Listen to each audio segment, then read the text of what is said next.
Muy buenas noches, queridos amigos. Como cada sábado, hoy iniciamos el programa de la próxima dimensión. El tema de hoy, sin duda, yo creo que no va a dejar a nadie impasible. Lo hemos titulado Mitos y verdades del Apocalipsis. ¿Cómo sabéis de los 12 apóstoles que estuvieron con Jesús? Juan, el evangelista, permaneció al lado de la cruz del cautiverio de Jesús, acompañando a María de Nazaret, la madre de Jesús, a María de Magdala y a otras mujeres piadosas que en ningún momento abandonaron a Jesús, aún en su crucifixión. Y ese discípulo muy amado fue el único que tenemos noticia de los apóstoles que no terminó su vida de modo violento. Él terminó sus días en aquella isla donde le confinaron.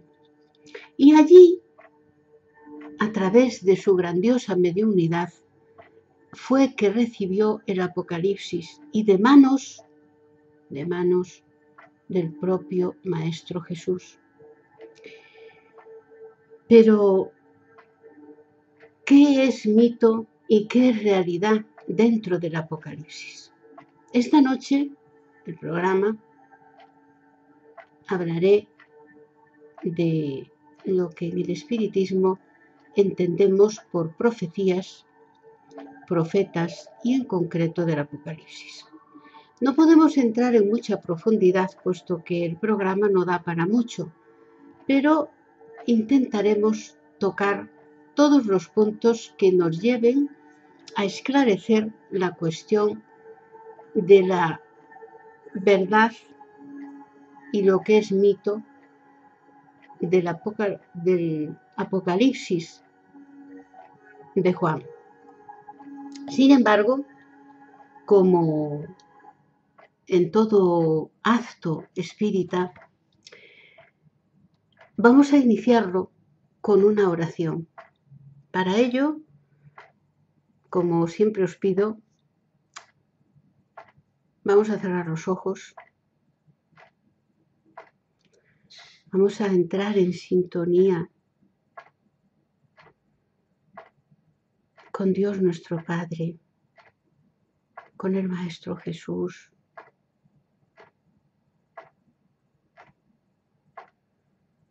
con los grandes instructores y guías de la humanidad y emisarios del gobernador de nuestro mundo, que es Jesús.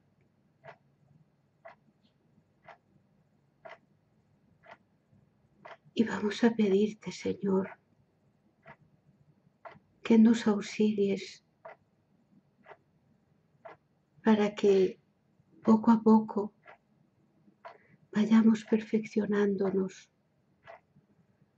al punto de que algún día nuestro corazón sea un auténtico templo donde tú, divino amigo, puedas sentirte a gusto, que ninguna maleza, ninguna mala hierba exista en nuestro corazón. Te pedimos ayuda y paciencia. Todavía estamos muy lejos de todo eso, sin embargo, un día llegaremos, Señor. Por todos también aquellos que en este momento tienen pesares en el corazón, por aquellos que sufren, que lloran, por aquellos que no tienen trabajo, por todos los hermanos que han desencarnado durante esta semana, con especial cariño y amor, por todos aquellos que lo han hecho de modo violento y sobre todo a través del suicidio, para que nuestra oración, Señor, los envuelva y de algún modo mitigue su sufrimiento. Así sea.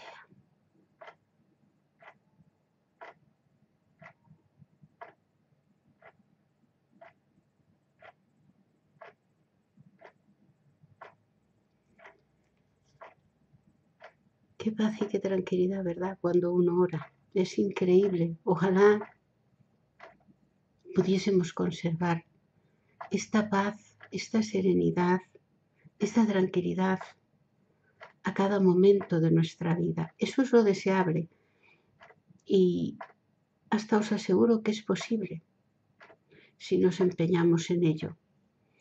El corazón que tiene fe, que de verdad cree, no de modo ciego, sino razonado, adquiere una fuerza tan tremenda. La fe razonada da una fuerza tan tremenda que nos hace capaces de sobreponernos a cualquier situación y a cualquier problema, por triste y tremenda que sea.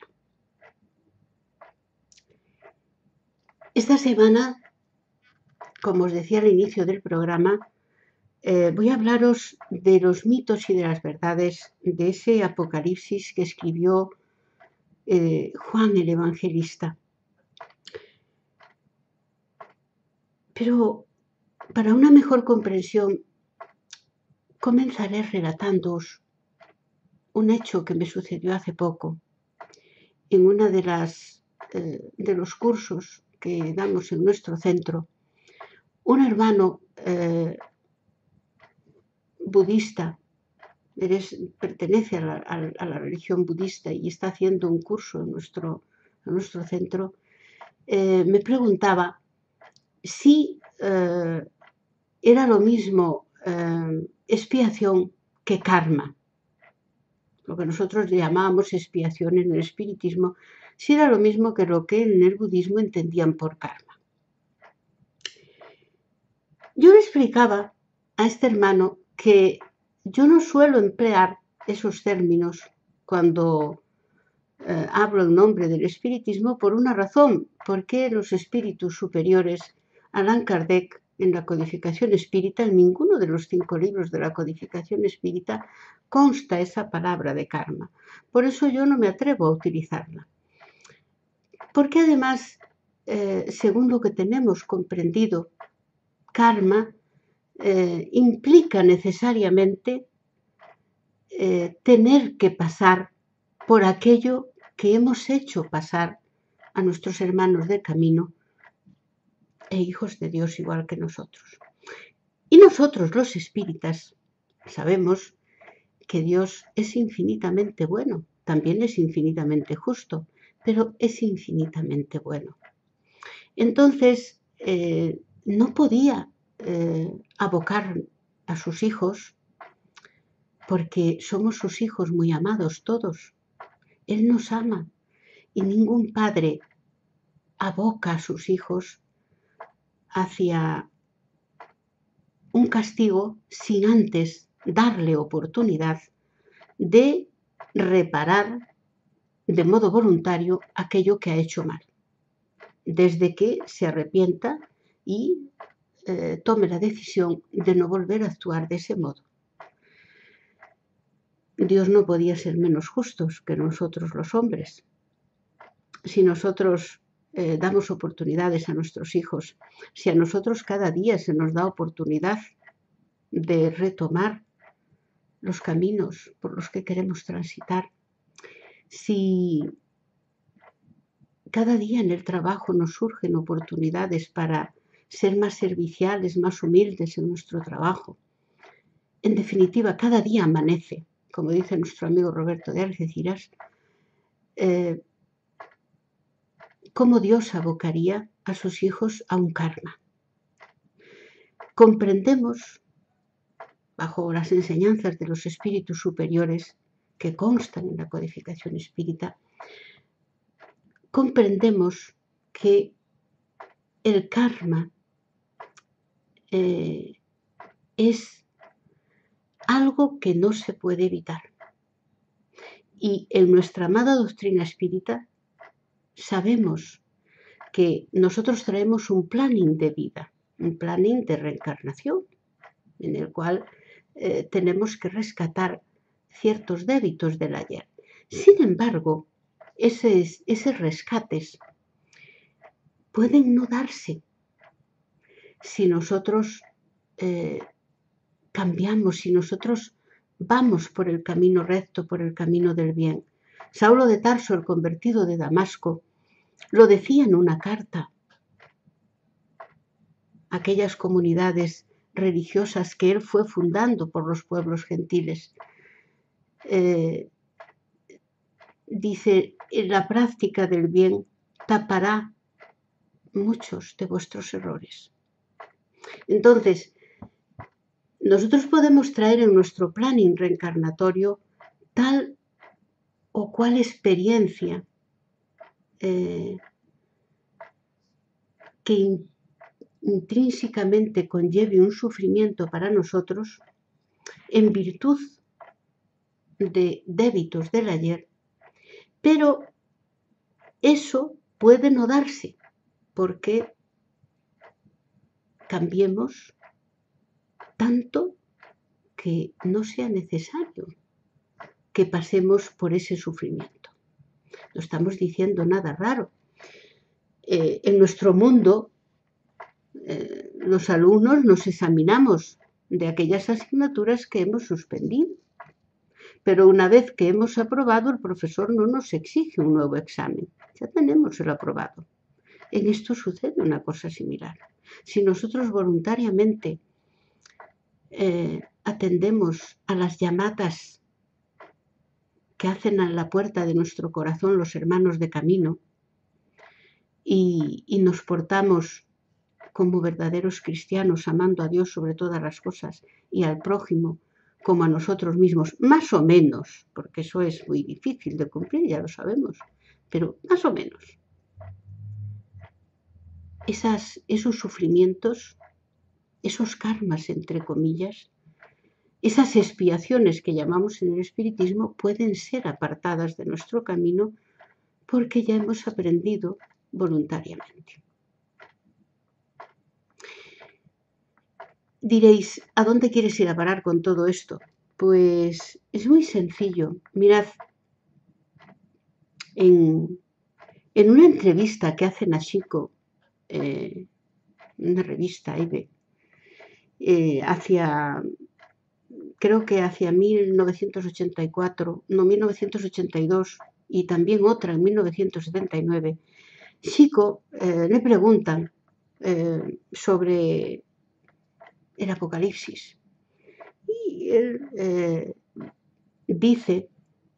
contesta, a tenor de lo que Emmanuel le está transmitiendo, que las profecías en verdad son avisos a la humanidad.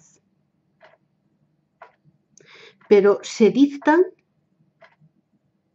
las profecías se dictan para no cumplirse, es decir, para que la humanidad tomemos nota de ese peligro que se acerca a nosotros si seguimos determinado camino y de modo voluntario lo cambiemos. Para eso son las profecías. Es más, Emmanuel, en esa entrevista,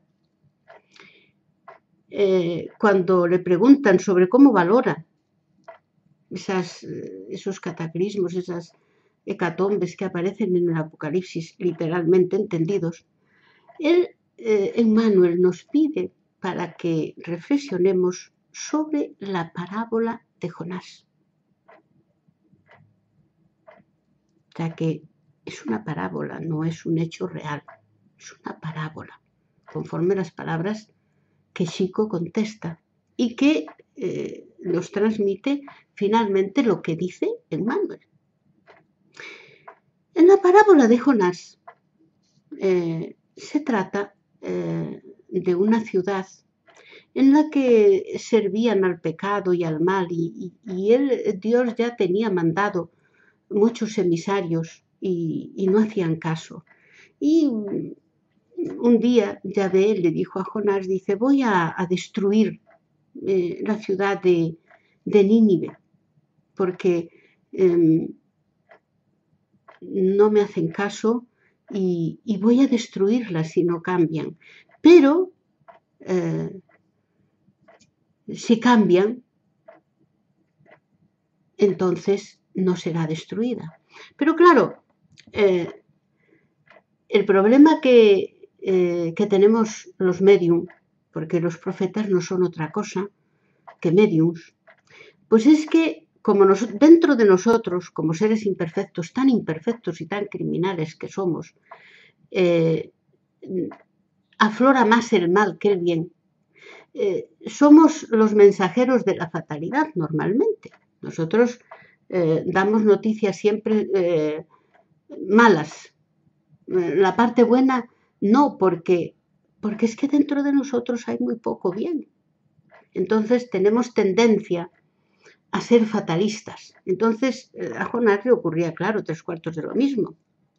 Entonces él, la parte que escucha de Dios es que va a destruir la ciudad de Nínive. Sin embargo, el resto que dice Dios, pues no lo escucha, porque no sintoniza con esa segunda parte del mensaje. Es decir, diles que voy a destruir la ciudad, pero si cambian, no la destruiré. Pero esa parte, pero si cambian, no la destruiré, no la escucha. Y entonces el profeta se va a la ciudad, reúne a las personas y dice que va a ser destruida la ciudad. Claro, las personas toman conciencia y cambian, hay un cambio grande y entonces la ciudad no es destruida. Y claro, el profeta Jonás se sintió como traicionado y se enfadó con Dios pensando, diciendo, de modo que me dices que vaya allí a hacer el ridículo, decir que la ciudad va a ser destruida y luego no la destruyes, ¿esto qué va a ser? Y se enfada muchísimo con Dios y dice, pues mira, yo ya no quiero ser más profeta, a mí ese negocio de las profecías no quiero yo saber más nada de ese negocio. Yo me olvido y no quiero saber más nada. Y entonces se fue. Y allí encontró una planta que le gustó mucho en determinado punto. Y entonces la plantó y la planta fue creciendo y entonces él se puso a la sombra de la planta, de aquella planta maravillosa que a él le gustaba tanto, y cuando estaba tan a gusto a la sombra de esa planta que él tanto amaba, Dios destruyó la planta. Y claro, el profeta se enfadó todavía más con Dios y le dijo, es que ni siquiera me vas a dejar la planta para que me ponga a su sombra, ¿por qué la destruyes? Y Dios le contestó que para darle ejemplo. Dice, si tú te enfadas porque te he destruido una planta que no es nada tuyo. ¿Cómo crees que yo iba a destruir a mis hijos de la ciudad de Nínive solo para no dejarte quedar a ti mal? Ellos cambiaron, yo no destruí la ciudad. Es una parábola, a los que Manuel le llama parábola, pero hace hincapié también en la cuestión de que las profecías son dictadas para no ser cumplidas. Las profecías son avisos a la humanidad. Es como si nosotros tenemos un joven adolescente y le decimos, mira, cuando tú salgas, no tomes bebidas, no fumes, no tomes ninguna sustancia alucinógena de estas drogas, porque lo que te va a pasar es esto y lo otro. Claro, si el muchacho nos hace caso, no le va a ocurrir nada, pero si no nos hace caso, sí le va a ocurrir. Lo sabemos todos, ¿no? Pues las profecías son como los avisos de Dios a sus hijos, igual que nosotros avisamos a nuestros hijos antes de salir un sábado noche. Oye, no hagas esto, no hagas lo otro, porque además si no te va a pasar esto y lo otro. Es un aviso, pero nosotros no estamos abocando a nuestros hijos, cuando les decimos todo eso, a que les ocurra todo eso que nosotros les preveemos que les va a ocurrir, porque nosotros somos más mayores, tenemos más experiencia y ya sabemos lo que hay en la calle y sabemos lo que les puede pasar si adoptan determinado tipo de conductas. Nosotros no estamos abocando a nuestros hijos a que les ocurra nada de eso que estamos diciendo. Simplemente es un aviso. Y si nuestros hijos nos hacen caso, pues eso que nosotros vaticinamos nunca llega a ocurrir. Pero si no nos hacen caso, ocurre. Esto mismo es la figura que yo más cercana encuentro a las profecías. Las profecías son avisos y en realidad se dicen para que no se cumplan, para que la humanidad reaccionemos. Esto por un lado. El segundo punto en el que voy a hacer hincapié es que la evolución se lleva a cabo en ciclos. Esto está científicamente demostrado. Los ciclos que conocemos, la humanidad, son ciclos realmente muy pequeños, pero hay ciclos muy grandes. Pero claro,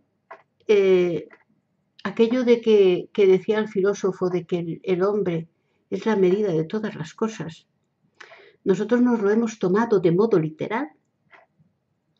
Y claro, seguramente el filósofo se refería a que éramos la medida de todas las cosas terrestres y de nuestra dimensión. Y de todas las cosas, la medida de las cosas referentes a este mundo, a este planeta. Pero claro, ¿este planeta qué es? Es un punto apenas en nuestro sistema solar. Fijaros, según desde donde se esté mirando en otro sistema solar, nuestro planeta apenas es un punto que solo es visible una vez cada cientos de años. Es decir, hay puntos en la constelación más cercana a la que nosotros pertenecemos para los que ni siquiera existimos, no somos ni visibles. Entonces, claro, el hombre es la medida de todas las cosas de la escala terráquea, de la escala terrenal, de la Tierra. Pero la Tierra forma parte de un sistema solar. Por su vez, el sistema solar nuestro forma parte de una galaxia. Nuestra galaxia, por su parte, forma parte de otro conjunto de galaxias que están unidas en una nebulosa. Y, por su vez, las reuniones de varias galaxias conforman lo que nosotros hoy conocemos con el nombre del universo, pero es que el universo es infinito. Y nosotros cuando decimos que el universo es infinito, realmente apenas tenemos idea de lo que esa palabra indica. Porque es definir, como decía Allan Kardec muy bien, es definir una cosa de la cual no tenemos ni idea, porque nosotros no sabemos lo que es el infinito, no lo sabemos, por otra que tampoco sabemos, que tampoco hemos visto ni conocemos, que es el universo. Entonces, esto nos da idea de la grandiosidad del universo del que formamos parte. Entonces, pretender que la humanidad terrenal conoce los ciclos evolutivos es como poco, y aún tomando toda la caridad de que somos capaces de tomar en nuestra evolución, es irrisorio. Porque existen ciclos evolutivos planetarios. Existen ciclos evolutivos de sistemas solares. Existen ciclos evolutivos con respecto a las galaxias, a los conjuntos de galaxias, y etcétera, etcétera, etcétera. Y así por delante. Y nunca terminaríamos. Siempre habría una unidad mayor hasta llegar al universo, que, según lo que sabemos, también no tiene fin. Y conforme nos indicaba Einstein, y yo sinceramente es una opinión personal, claro, aquí no, esto no es cuestión del espiritismo, en esto doy una opinión mía personal. En virtud de mis estudios y mis conocimientos, yo realmente creo lo que creía Einstein, que el universo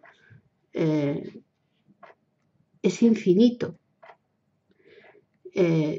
no tiene límites, pero es cóncavo. Es decir, donde termina una dimensión, no termina el universo, sino que empieza la siguiente dimensión. Donde termina esa dimensión B, no termina el universo, más termina la dimensión B, más empieza la dimensión C. Y así por delante. No estamos diciendo nada raro. La física ha probado que, en verdad, las partículas se mueven a una velocidad determinada.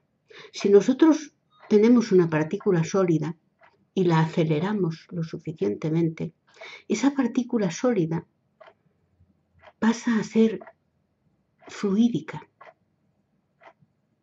Si la continuamos acelerando, pasa a ser un gas. Si la continuamos acelerando, se convierte en una luz.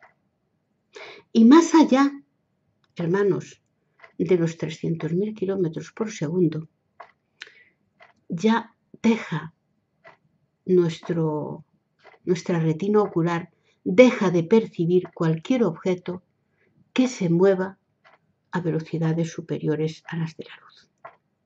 Pero nuestra retina ocular es la que deja de percibirla. Pero ella sigue existiendo. Y en la dimensión siguiente es una partícula sólida, que acelerada pasa a ser un fluido, que acelerada pasa a ser un gas, que acelerada pasa a ser la luz, que deja de ser observada en esa segunda dimensión, pero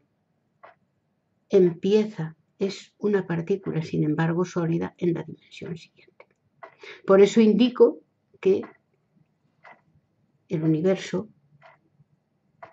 tal y como defendía Einstein, es infinito, pero es cóncavo y está dividido en, por así decirlo, dividido, por utilizar una palabra de nuestro lenguaje, aunque no es la adecuada, pero para comprender la realidad universal tenemos que ser conscientes de la grandeza de la que formamos parte. Entonces, indico por eso que los ciclos que estudiamos la humanidad terrestre son ciclos muy pequeños. Y para comprender la evolución precisaríamos ser conscientes de los ciclos evolutivos galácticos y astronómicos, mejor dicho, astronómicos. Y de esos ciclos no somos conscientes. Y el Apocalipsis, queridos hermanos, el Apocalipsis de Juan, está hablando, se refiere, aparte de un ciclo del planeta Tierra. No son los ciclos humanos, esos que descubrió ese matemático cuando descubrió, investigó y descubrió la fórmula que regía la razón áurea. Esos ciclos que están divididos siempre en 7. La reencarnación se completa a los 7 años. Ahí completamos el primer ciclo como humanos. Desde que reencarnamos a los 7 años se cierra un ciclo y hasta los 14 es otro ciclo. Con 7 más es otro ciclo y así por delante. Los ciclos de la humanidad son de 7 años. Los ciclos lunares son de 28 días. Igual que las menstruaciones de las que tenemos las mujeres.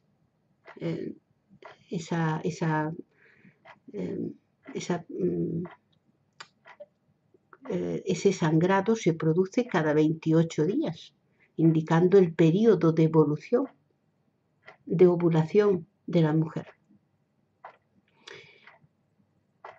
Todo en la naturaleza está perfectamente ordenado y matemáticamente programado y distribuido. Nada en la naturaleza hay desordenado. Lo único que está desordenado en la naturaleza, ¿sabéis qué es? Nuestras vidas. ¿Por qué? Porque en cuanto nosotros intervenimos, ahí lo descuadramos todo. Pero todo el resto de la naturaleza está perfectamente programada. Pero nosotros los espíritas tenemos todavía más delitos, si cabe, si pensamos otra cosa. Y no estamos hablando de mística, estamos hablando de razonamientos. Chico, en esa entrevista a la que hice referencia, esas 2 entrevistas a las que he hecho referencia al principio del programa, hablaba de que el gobernador de la tierra es el Cristo Jesús.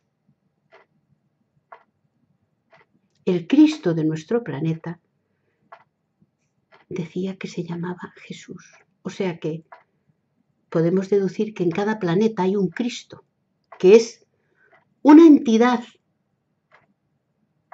muy elevada en conocimientos y moralidad, un espíritu puro, que se encarga del gobierno de cada uno de los planetas.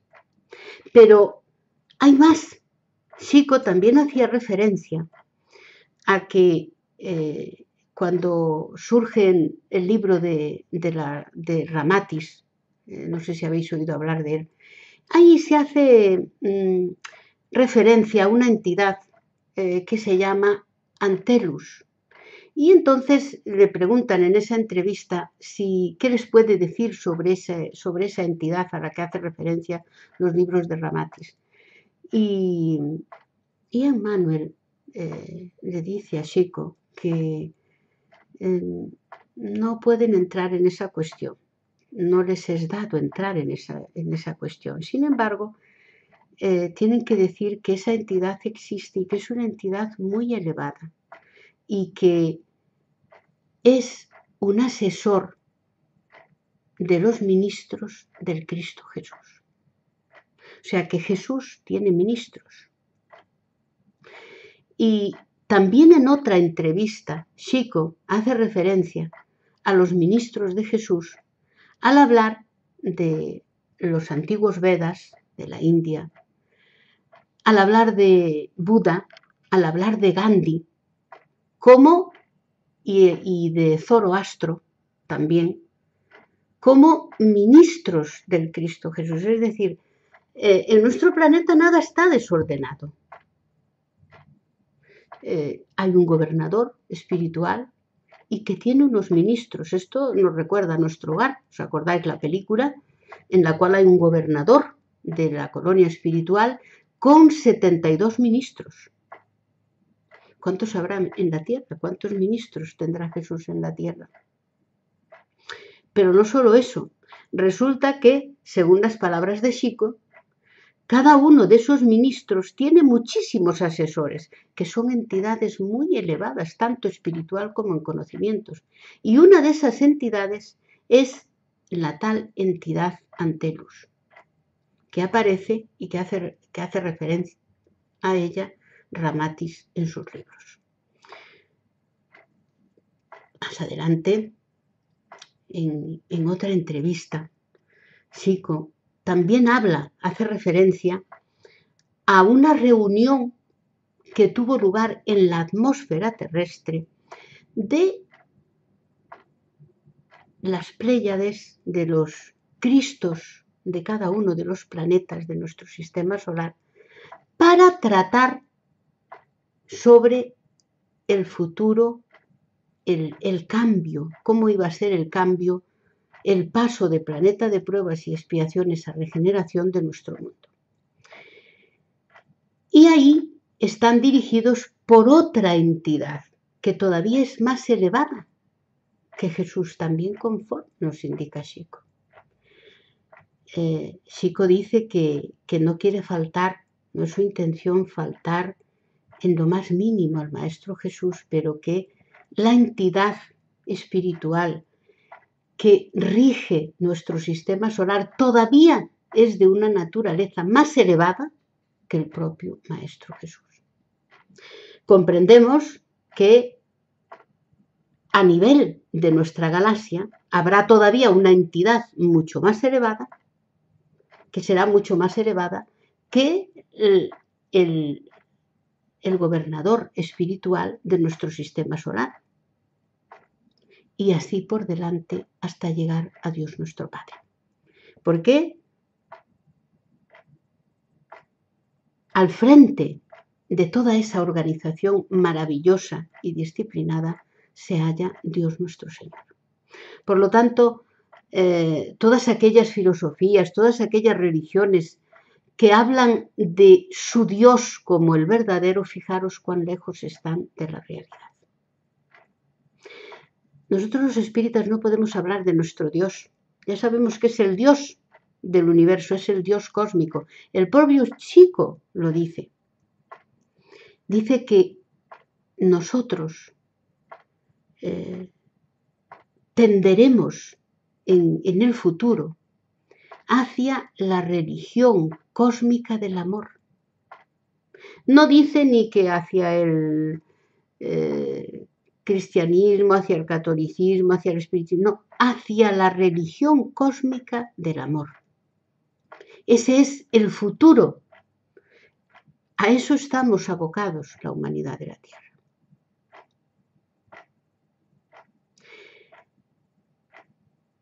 Entonces, podréis comprender que bajo esta organización nada está al azar, nada está desordenado. Los planos divinos lo tienen todo previsto. Incluso la transición de nuestro planeta está programada y prevista. Pero sucederá todo lo que dice el Apocalipsis. Si nos fijamos en las distintas previsiones, esas visiones que ve Juan, ahí están las guerras, ahí están las crisis sociales y económicas a las que estamos haciendo frente la humanidad, inclusive en la actualidad, en Europa, aquí mismo, en nuestro país, en España. Ahí están la adulteración que han hecho las distintas religiones de la doctrina de Cristo, de Jesús. Ahí está todo. Y por desgracia, hasta el momento, se ha cumplido.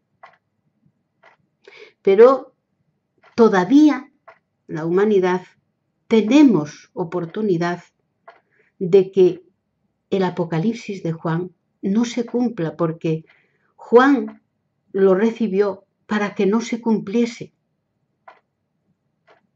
Todavía la humanidad tenemos la oportunidad de que todo eso que aún queda por cumplirse se cumpla.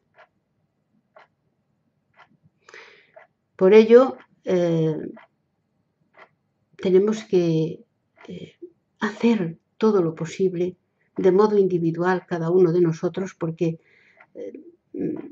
muchas veces el Evangelio de Jesús se ha divulgado hasta incluso por nosotros los espíritas de modo erróneo. El Evangelio no se puede imponer a la sociedad. No es una doctrina para imponer.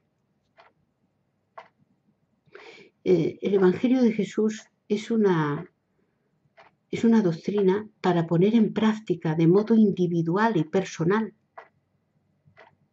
Ahí fue donde se equivocó Judas. Judas quería, él pensaba, decía, Jesús es muy bueno, pero le falta decisión, arrojo, para que sus pensamientos, la buena nueva, se constituya en la religión oficial que hay que imponer a todo el mundo. Judas quería imponer, quería eliminar el judaísmo, que era la religión oficial de entonces, e imponer la buena nueva. Y claro, en su ignorancia, pobre hermano, pues entró en tratos con el Sanedrín y ellos le dijeron que le señalase quién era el Maestro Jesús. Y dijo que lo haría dándole un beso en la mejilla. Y ellos le prometieron que si él le señalaba quién era el Maestro Jesús, ellos solo lo iban a aprender unas horas mientras proclamaban la buena nueva como la religión oficial y después le soltaría. Y Judas lo creyó. En su avaricia, él quería dirigir todo el proceso de implantación de la buena nueva, pobre hermano. Y lo único que consiguió fue que prendiesen al Maestro Jesús y que lo crucificasen. Así luego, cuando vio en realidad las consecuencias de su acto, que él en ningún momento había pensado que iban a matar a Jesús, pues él se ahorcó.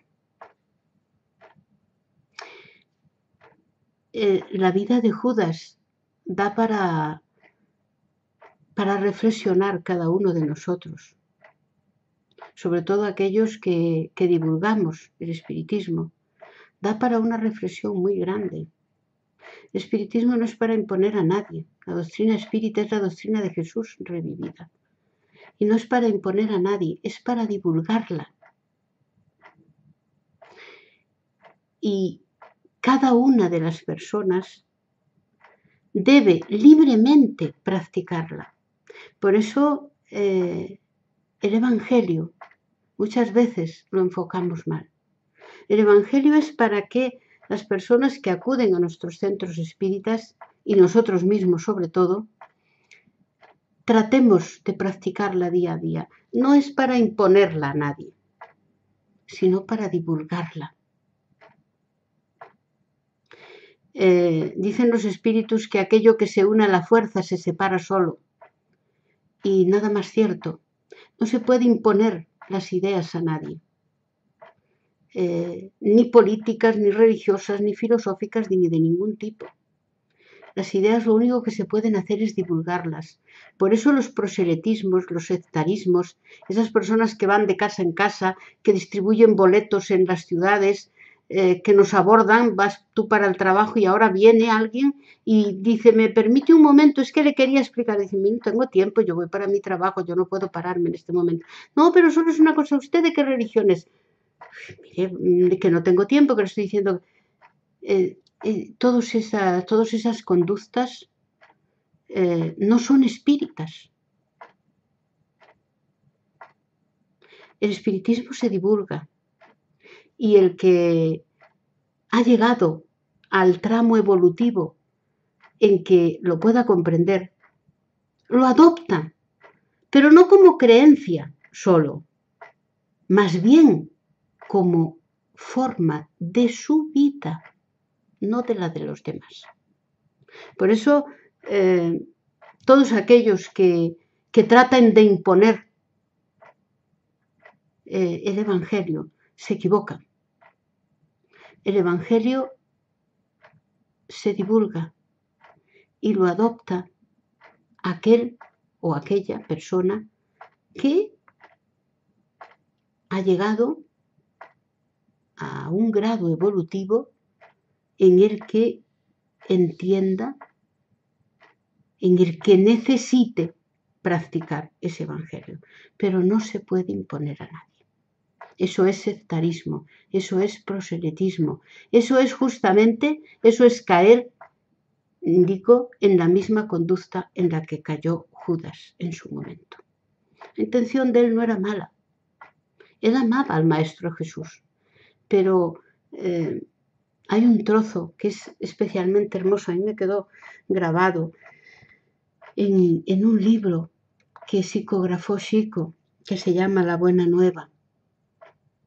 En él se cuenta cómo al principio el maestro y los apóstoles se reunían en la casa de Simón Pedro, bueno, de la suegra de Simón Pedro. Y allí pues surgían conversaciones, preguntas y dudas, se comentaba la ley de Dios y se comentaban muchos asuntos del día a día. Y cuando Jesús escogió a los 12 apóstoles y los reunió allí en la casa de la suegra de Simón Pedro, entonces para proclamar la buena nueva, para ayudar a proclamar la buena nueva, de repente Judas le dijo, bueno, sí, todo esto de proclamar la buena nueva está muy bien, maestro, pero ¿con qué dinero empezaremos? Porque claro, Judas sabéis que era comerciante. Y entonces, ¿con qué dinero contamos para esta proclamación de la buena nueva? Porque claro, hay que tener dinero para ir proclamando la buena nueva, para el sustento. Y dice, ¿qué te parece, maestro, si si ponemos todos una pequeña cantidad de dinero y lo reúno yo y lo voy administrando y así ya tenemos un principio para empezar a proclamar la buena nueva? Y entonces Jesús le dijo, sí, pues sí, es una buena idea, hazlo, Judas, hazlo. Entonces Judas pidió a todos los que había presentes un dinero, el que pudiesen, para contribuir a la divulgación de la buena nueva de Jesús, del reino de los cielos que que iba a predicar Jesús y ellos. Entonces, cuando hubo reunido una pequeña suma de dinero, se lo enseñó todo contento a Jesús. Y Jesús, que es un espíritu puro, y los espíritus puros, eres el más grande espíritu que ha tenido relación con nuestro planeta. Eres el espíritu más elevado, conforme las palabras de Chico en esa entrevista a Eve. Y él, presintiendo lo que iba a pasar en el futuro, le dijo: está bien, Judas, ojalá, está bien el reunir esas monedas, ese dinero, ojalá nunca sucumbas a su peso. Tremendas palabras las del Maestro Jesús. Judas sucumbió al peso de las monedas, del ansia de poder. Él le parecía que el Maestro Jesús, la buena nueva, era estupenda y el Maestro Jesús era muy bueno, pero le faltaba arrojo, le faltaba decisión que él tenía. Se consideraba todavía más que el Maestro Jesús, pobre hermano. Muchas veces nos pasa eso a nosotros, que vamos por la vida de salvadores y nadie salva a nadie, hermanos. Esto es una falacia. Tan solo podemos salvarnos a nosotros mismos. Cada uno de nosotros tiene que alcanzar el reino de los cielos y por sus propios medios. Las ayudas que recibimos son méritos para el que nos ayuda, no para nosotros que las recibimos. Para nosotros es un débito, porque como dice nuestra amada Marisol, a quien desde aquí mando un abrazo muy grande, el tiempo es algo que una vez que pasa no podemos recuperar.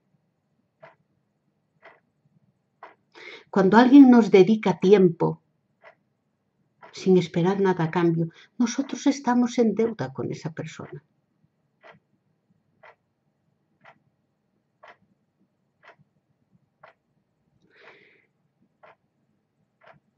Entonces,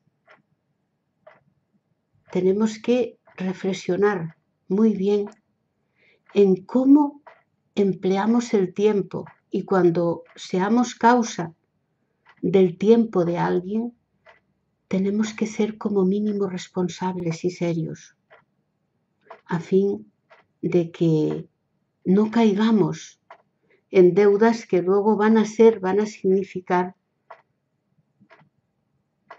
un endeudamiento mayor ya del que nosotros tenemos. Tenemos que reflexionar cómo empleamos nuestro tiempo. El minuto que pasa no volvemos a recuperar. Tenemos más minutos, claro, tenemos la eternidad, pero ese minuto ha pasado, no vuelve. Seamos conscientes, hermanos, de esta realidad. Comprendamos que la Tierra está pasando una transición. Y esa transición, si la humanidad cambiamos, esa transición se va a llevar de modo natural y sin necesidad de sufrimiento y dolor. Pero si la humanidad no cambia, nos va a pasar como la ciudad de Nínive. Será necesario el sufrimiento para que esa transición se realice. Tenemos deudas personales, pero también existen deudas de nación. España está en una deuda tremenda con los países hispanoamericanos, a los que fuimos a quitar el oro, masacramos y machacamos. Y todavía seguimos. No vamos a dar nombres. Portugal, lo mismo.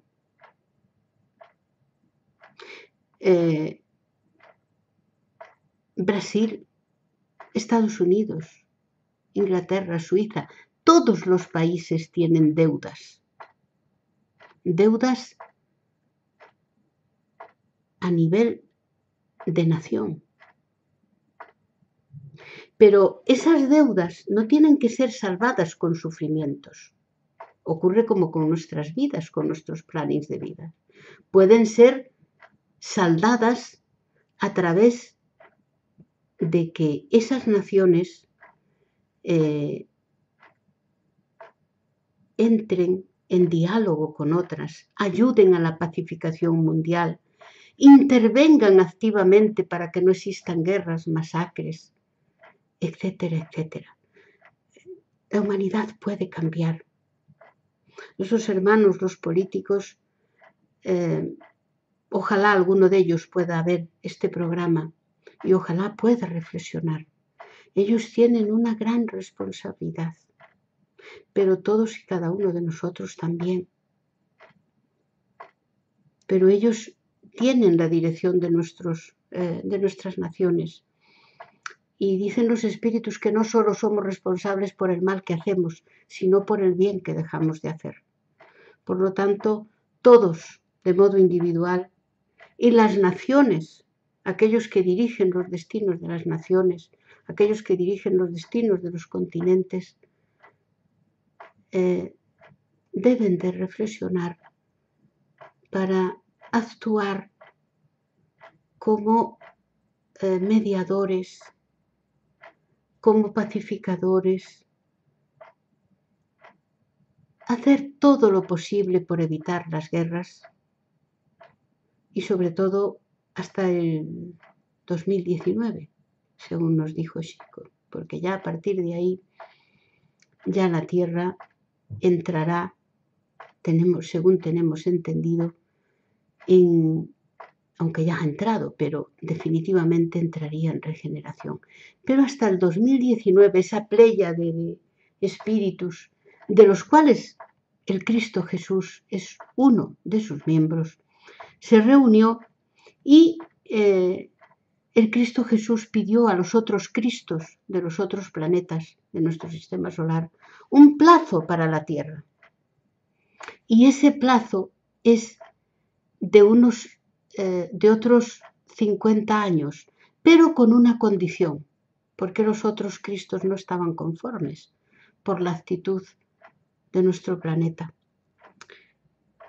Y es que en ese plazo de 50 años no hubiese más guerras. Ese plazo concluye en el 2019. Por lo tanto, si hasta el 2019 no hay ninguna guerra por parte de los grandes países civilizados, no importa que haya conatos de guerra, esos no cuentan en civilizaciones que a todas luces están todavía en vías de desarrollo y que en todo caso tienen una evolución mucho más inferior que tenemos en los países desarrollados. Esos son los que van a contar hasta el 2019. Entonces la transición a ese mundo de regeneración en la Tierra se dará de un modo tranquilo y sosegado, no hay saltos en la naturaleza, porque iba a haberlos en esa transfiguración de la Tierra. El Apocalipsis de Juan, queridos hermanos, es un aviso, constituye un aviso para la humanidad, pero fue dictado por Jesús a Juan para no cumplirse, para que la humanidad cambiemos y podamos entrar en ese mundo de regeneración sin sufrimiento y solo con nuestro empeño en el bien. En definitiva, en amar a Dios sobre todas las cosas y al prójimo como a nosotros mismos. Nada más, queridos hermanos, son 1 hora de programa la que hemos tenido esta noche. Espero y deseo de todo corazón que estas palabras os sean de utilidad en vuestra vida para aquellos que evolutivamente estáis en un grado tal que hayan calado en vuestra mente y en vuestro corazón. El resto de los hermanos que no se crean o que sean indiferentes a todo esto que yo he dicho, pues les doy las gracias por la paciencia de haberme escuchado y bueno, no pierden nada porque día llegará en que tal vez estas palabras mías de esta noche hallen eco en su corazón y resuenen, incluso en otra vida o dentro de 18 vidas, porque el alma siempre recuerda, como dice un amigo mío, que pertenece al culto Zen. Él siempre me dice lo mismo, el alma siempre recuerda. El olvido del pasado es muy relativo, muy, muy relativo. Nada más, os deseo un fin de semana en lo que queda lleno de aprendizajes, de vivencias serenas, pero recordad que la tranquilidad y la serenidad, como cualquier sensación constructiva, requiere del trabajo de muchos operarios. Para hacer un edificio se requieren muchos operarios, para destruirlo basta uno solo. Con una máquina destructora derriba un edificio, sin embargo ese edificio para construirlo fueron necesarios muchos operarios. Así somos nosotros. En nuestra vida, para conseguir algo constructivo, vamos a tener que empeñar mente, palabra y nuestros pies y nuestras manos tienen que dirigirse por el camino del bien. Nuestros pensamientos tienen que estar en el bien fundamentalmente. Y nuestra palabra, aunque a veces se extravíe un poco, que nos demos cuenta y volvamos otra vez al camino del bien. Y entonces es el único modo de hallar la serenidad y la tranquilidad. No hay ningún método para relajarse, para serenarse y tranquilizarse, ninguno. A pesar de que hay muchos libros que podéis encontrar en las librerías que dicen las 18 técnicas para relajarse, para sentirse tranquilo. No hagáis caso. Nada de eso es cierto. Todo eso son como el calor que hay en el agua del mar. Conforme vamos profundizando, el agua es fría y cargada de sal. Así somos nosotros. Todas esas técnicas solo alcanzan la superficie de nuestra alma y donde tienen que alcanzarla es en la profundidad. Y esa profundidad de nuestra alma solamente lograremos tener un agua tibia y no tan salada, tan agria, a través del trabajo constructivo en el bien. Un abrazo a vuestro corazón desde este pequeño centro de Sevilla.